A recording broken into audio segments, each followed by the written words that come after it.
Assalamualaikum warahmatullahi wabarakatuh.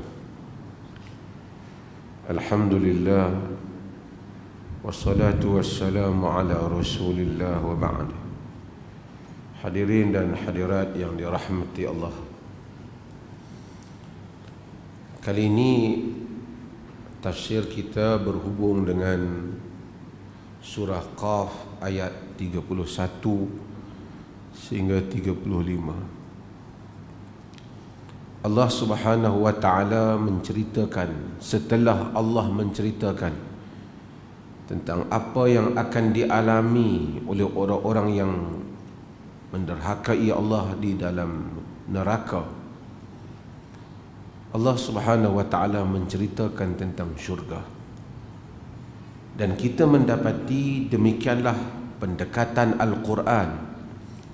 Apabila dia menceritakan tentang syurga, diikuti dengan neraka.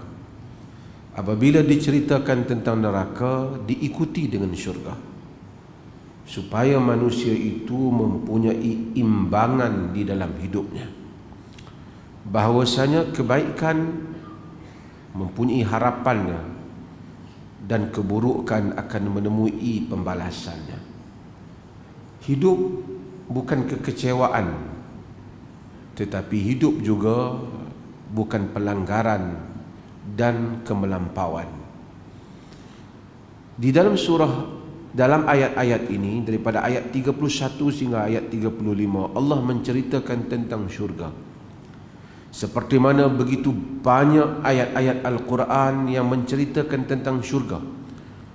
Dan salah satu perkara yang penting untuk kita tahu bahawasanya mengetahui tentang kewujudan syurga dan kewujudan neraka, al-jannatu wan nar, akan mengubah persepsi kehidupan manusia, persepsi manusia terhadap kehidupan.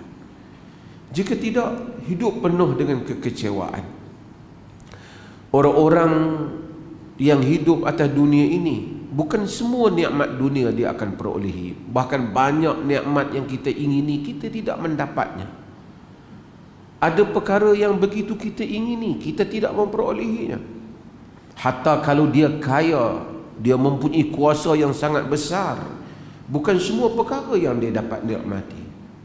Dengan perubahan umur manusia, ada banyak keterbatasan. Bertambah umur tua, makanannya terbatas. Kalaupun sedap, dia tak boleh makan sampai berkilo-kilo banyaknya. Kalaupun dia pergi melihat kecantikan, matanya melihat kecantikan, belum tentu dia dapat memilikinya. Kalaupun dia dapat memilikinya, belum tentu dia dapat duduk bagi setiap penjuru kecantikan itu. Maka Allah Subhanahu wa ta'ala menyebut, wa uzlifatil jannatu lil muttaqina ghairu ba'id. Wa uzlifatil jannah lil muttaqina ghaira ba'id. Dan didekatkan syurga. Uzlifah ini dekat, didekatkan. Sebab itu kita Quran kata, orang kafir kata, wa ma na'buduhum illa liyuqarribuna ila Allahi zulfa. Kami tak sembah berhala, kami nak dekatkan supaya mereka mendekatkan kami kepada Allah. Zulfa kita panggil Muzdalifah. Muzdalifah, dia dekat. Wa uzlifatil wa idzal jannatu uzlifat, dan apabila jannah itu didekatkan. Apa maksud didekatkan? Maksudnya ialah uzlif ini macam dipersembahkan, diberi, dihantar kepada kita. Selama ni kita duduk di dunia, kita dengar tentang cerita syurga, kita percaya, tapi ia jauh daripada kita. Apa yang kita bayangkan tak mungkin mencapai syurga. Kerana Allah menyatakan, a'adatu li'ibadiyas salihin ma la 'ainun ra'at wa la udhunun sami'at wa la khatara 'ala qalbil bashar. Aku sediakan untuk hamba-hambaku yang saleh apa yang mata tidak pernah melihatnya, telinga tidak pernah mendengarnya, dan tidak pernah terlintas dalam jantung hati manusia. Maksudnya keindahan yang beyond any imagination. keindahan yang merentasi, mengatasi segala gambaran ataupun segala khayalan. Kita tahu dia indah, dia cantik, kita tahu, tapi dia jauh. Kita berharap untuk memasukinya. Apabila berlakunya kiamat, kita mati dan kita dipilih sebagai kita diizinkan oleh Allah untuk memasuki syurga. Sebelum kita memasuki syurga itu, kita akan mendapati syurga itu muncul dengan dekat kepada kita. Segala yang dahulunya hanya menjadi kata-kata dan khayalan, hari ini ia berada di hadapan mata kita. Saya buat contoh yang lain, tuan-tuan. Kita minat dengan satu kereta yang mewah misalnya, kita tengok di katalog saja, cantik, tengok, kita suruh orang tu hantar gambar kiri kanan, depan belakang. Kita tertunggu-tunggu nak tengok apabila kereta tu benar-benar datang depan kita dan menjadi milik kita. Macam mana perasaan kita apabila melihat dia merentasi daripada apa yang kita andaikan, kecantikan, kehebatannya. Kita nak tengok satu orang, selama ni kita tengok gambar dia, tak kiralah kekasih kita ke apa, duk cakap di telefon dia, kita menanti dia muncul. Padahal itu dunia. Bagaimana manusia kita di dunia, kita salat, kita zikir, kita sebut Allah, janji syurga. Ia ada di dalam ingatan kita selalu dan harapan kita untuk masuk syurga. Tapi ia jauh daripada mata kita untuk membayangkan, telinga untuk mendengar. Apabila sampai kiamat, wa uzlifatil jannatu lil muttaqin ghaira ba'id, maka didekatkan syurga kepada golongan muttaqin dan ia bukan jauh. Kalau dahulu jauh, sekarang ia tidak jauh lagi. Kau lihat syurga yang selama ni kau cakap tentangnya. Saya cakap tentang syurga, belum tentu tuan-tuan yang dengar tentang syurga, mudah-mudahan kita semua harap cerita. Tuan-tuan dengar saya cerita, saya pun cerita berdasarkan apa yang Quran bagi tahu.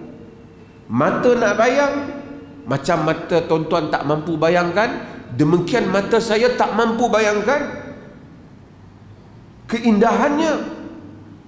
Tapi wa uzlifatil jannah, hari kiamat didekatkan syurga lil muttaqin, kepada orang-orang yang muttaqin. Muttaqin macam mana yang tuan-tuan baca selalu, hudal lil muttaqin. Quran menjadi petunjuk kepada muttaqin. Siapa? Allah dah bagi tahu dah. Alladzina yu'minuna bil ghaibi wa yuqimuna as-salata wa mimma razaqnahum yunfiqun.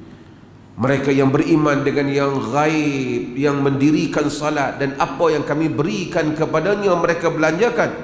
Walladzina yu'minuna bima unzila ilaika wa ma unzila min qablik wa bil akhirati hum yuqinun. Mereka yang beriman dengan apa yang kami turunkan kepadamu dan yang diturunkan sebelum daripadamu, dan mereka itu dengan hari kiamat, hari akhirat, yuqinun, meyakininya. Allah kata apa? Sambung ayat tadi. Setelah Allah kata dia tak jauh, kau dah nampak dah, kamu nampak dah. Hadza ma tu'aduna likulli awabin hafiz. Inilah apa yang kamu dijanjikan. Dulu kamu, Tuhan janji pada kamu, ini yang kamu janjikan. Likulli awabin hafiz, untuk semua awab dan hafiz. Awab maksudnya orang yang raji', kathirur ruju', orang yang sentiasa balik pada Allah. Manusia semua buat dosa, tapi awab buat dosa, patah balik pada Allah. Aku silap, sentiasa sensitif dengan kesalahannya. Ya Allah, mohon ampun padaku. Awab. Hafiz, maha sangat menjaga, yakni jaga batasan-batasan Tuhan. Manusia ni macam mana dia jaga batasan Tuhan pun dia terlanggar. Jadi Allah kata dia awab, dia balik selalu pada Allah. Awab sentiasa balik, silap minta ampun, silap minta ampun. Setelah dia balik dia jaga. Tapi kadang-kadang silap pula minta ampun. Bukan patah balik ataupun tak peduli, kemudian berlakulah apa, langgar apa yang dia nak langgar, lepas tu minta ampun. Tak, dia awab, dia patah balik. Dia sentiasa rujuk raji' balik pada Allah, dan dia jaga hukum hakam Allah. Tapi insan daripada umur baligh ataupun umur dia insaf, umur kita insaf 20, 30, sementara nak sampai umur kita mati mungkin 40 tahun, kita terpaksa hidup dalam keadaan kembali pada Allah dalam menghadapi dosa dan menjaga hukum hakam Allah. Kalau sehari setakat bulan puasa je nak jaga, taklah berapa susah sangat sebulan. Tapi untuk mencapai syurga itu, pertarungan kita dengan kehidupan ini bermula daripada kita baligh ataupun kita dah insaf, bertaubat pada Allah, seterusnya sehingga nafas keluar daripada hidung, daripada diri kita. Kita nak kena awab dan hafiz. Kalau bulan puasa senang, tinggal lagi berapa belah hari lepas pada ni merdeka lagi dah. Tapi kehidupan yang panjang. Sebab itu perkara yang paling susah dalam hidup ini bukan soal mengamalkan agama, bukan soal bertaubat, tapi istiqamah terhadap amalan itu, untuk meneruskan pegangan itu. Allah kata, siapa dia? Mereka ni man khasyar rahman bil ghaib wa jaa biqalbin munib. Sesiapa yang khasyar rahman bil ghaib, yang takutkan ar-rahman bil ghaib, dalam keadaan ghaib, dia tak saksikan Allah, unseen Tuhan. Hidup ni ada dua benda yang kita takut, dua kategori. Ada perkara yang apabila kita takut, kita benci benda tu. Kita takut COVID, kita benci, ya. Kita takut orang pencuri, kita benci pencuri. Tapi kita takut Tuhan, kita sayang Tuhan. Kita sayang Tuhan. Ada, kita pun mungkin takut, sebagai orang takut isteri dia juga, atau takut suami dia, tapi dia takut dalam sayang. Maksudnya dia tak benci, tapi dia takut nak langgar apa yang suami dia tak suka, apa yang kekasih dia tak suka. Allah melebihi daripada itu. Kita takut kepada Allah, tapi kita sayang padanya. Maka Allah padankan man khasyiyar rahman, siapa yang takut kepada Ar-Rahman. Nama dia banyak, tapi dia pilih Ar-Rahman, yakni yang maha pengasih. Kita biasanya takut pada yang bengis. Tengok Quran, oleh kerana ia ada firman Tuhan, man khasyiyar rahman, orang yang takut pada yang maha pengasih. Patutnya yang takut kepada yang maha penghukum. Tapi Allah ada lagi Al-Jabbar, Tuhan yang maha bengis, maha bertindak. Al-Muntaqim, yang membalas dendam. Tapi bila Allah pilih ayat ini, man khasyiyar rahman, kerana ketakutan orang mukmin kepada Allah ialah ketakutan yang dibaluti cinta. Tuhan itu dicintai dan ditaati. Sesiapa yang mentaati Allah dalam keadaan benci, ia tidak mencapai makna ibadah. Sesiapa yang menyayangi Allah tapi tidak mentaatinya, dia juga tidak mencapai makna ibadah. Aku cinta pada Allah, tapi ibadah aku nak buat cara aku sendiri, tak diterima di sisi Allah. Aku ibadah ikut Allah, ikut Rasul, tapi aku geram lah. Tuhan ni banyak sangat benda dia bagi kat kita suruh buat, dia benci. Sebab itu ibadah ialah al-hubb wal khudu', cinta dan tunduk. Man khasyar rahman bil ghaib wa jaa biqalbin munib, dan datang kepada Allah dengan qalbin munib, dengan hati, dengan jantung hati yang sentiasa menghadap, yang sentiasa mengarah kembali kepada Allah. Ada orang jiwa dia sentiasa jantung hati dia, kadang-kadang dia balik pada Allah. Mudah-mudahan kita sentiasa balik pada Allah. Kadang-kadang insan terlalai. Of course benda tu akan berlaku bagi manusia, tetapi sentiasa munib, hanya qalbun munib saja. Allah kata yang akan memasuki apa yang disebut selepas itu, udkhuluha bisalam dzalika yaumul khulud, masuklah dengan salam, itulah hari yang kekal abadi. Masuk dengan salam boleh jadi maksudlah ke dalam syurga. Udkhuluha, kamu masuk dalam syurga dalam keadaan kamu tak takut apa. Tuan-tuan masuk dalam rumah tuan-tuan, tuan-tuan dapat satu hadiah, dapat tanah. Kadang-kadang kita tak confident, betul ke milik aku ni? Ataupun ada orang lain minta pula lah. Ada benda jawatan kita, orang yang dapat jawatan, dia pun tak confident. Kita tengok Perdana jawatan tu besar.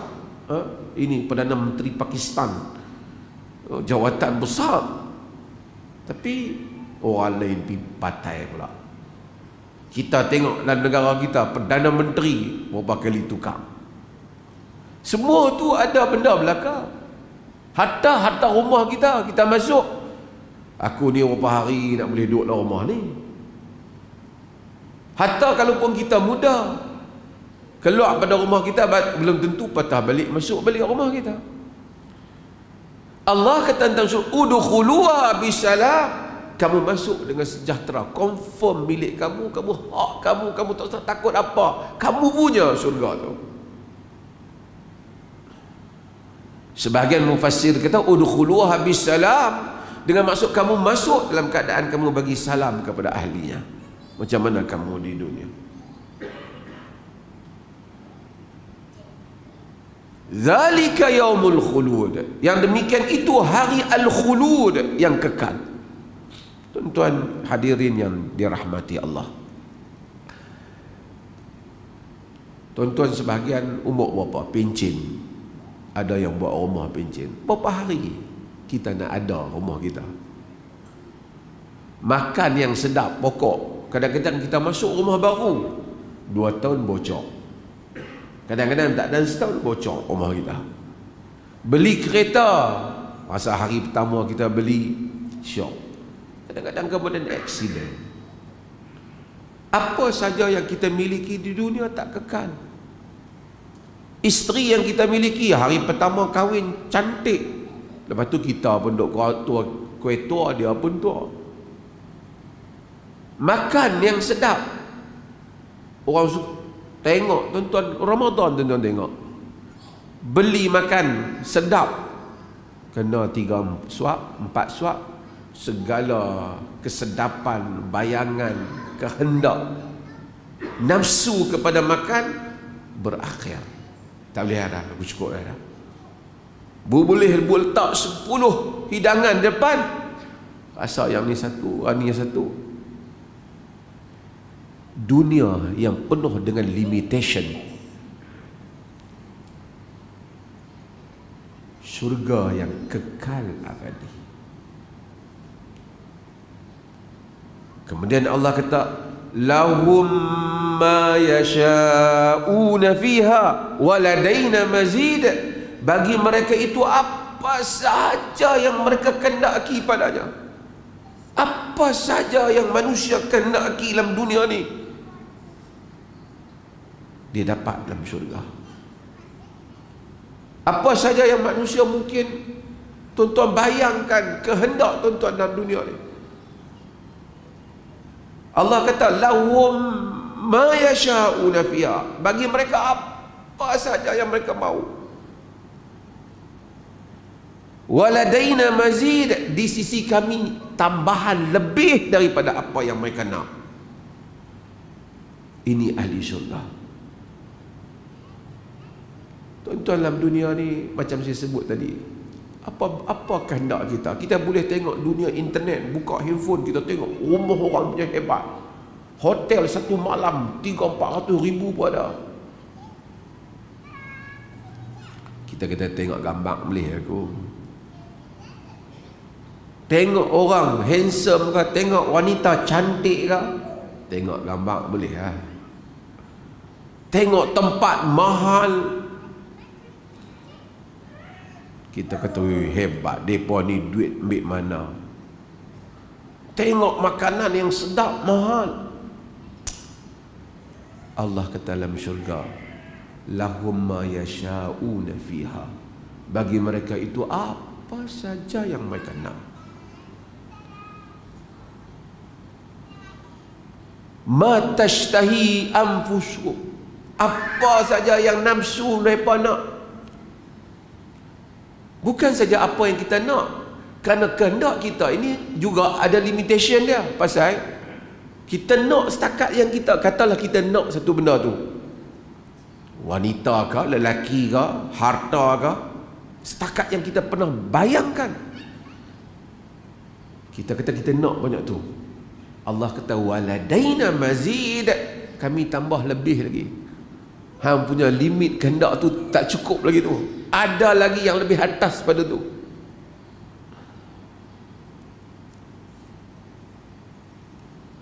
Sebab tu bila kita baca dalam Quran, kita makan, orang naik kereta, bawa kereta, saya pun kadang-kadang agak pergi sampai Penang nak pergi makan nasi kandar. Siap air kena telefon dulu kan, sehari member kena pergi dulu ambil meja, order nasi, sejam setengah pergi makan nasi, sepinggan ya, 15 minit habis. Sedap pun antara lidah tang ni ya, telan ke bawah ni rasa tak ada dah. Lepas tu boleh makan, tengok lauk banyak lagi, oh kenyang lah, pijau tadi. Syurga tak ada limitation. Kok makan-makan kenyang tak boleh makan dah, dia tak ada. Letih. Kita pergi merata jauh, bayar tiket mahal, pergi melawat negeri cantik, pusing-pusing. Tambah yang tua-tua kadang-kadang pergi rombongan, bila tua ada duit sikit sebagai orang, tengok apa dia, tengok cantik tapi letih lah. Sampai ke terbang, pusing pergi tengok, naik bas ke naik kereta, letih. Boleh tengok tempat orang sambil letih. Ada tempat yang tak letih, ada tempat yang dia pergi belah hujung petang sikit dia letih.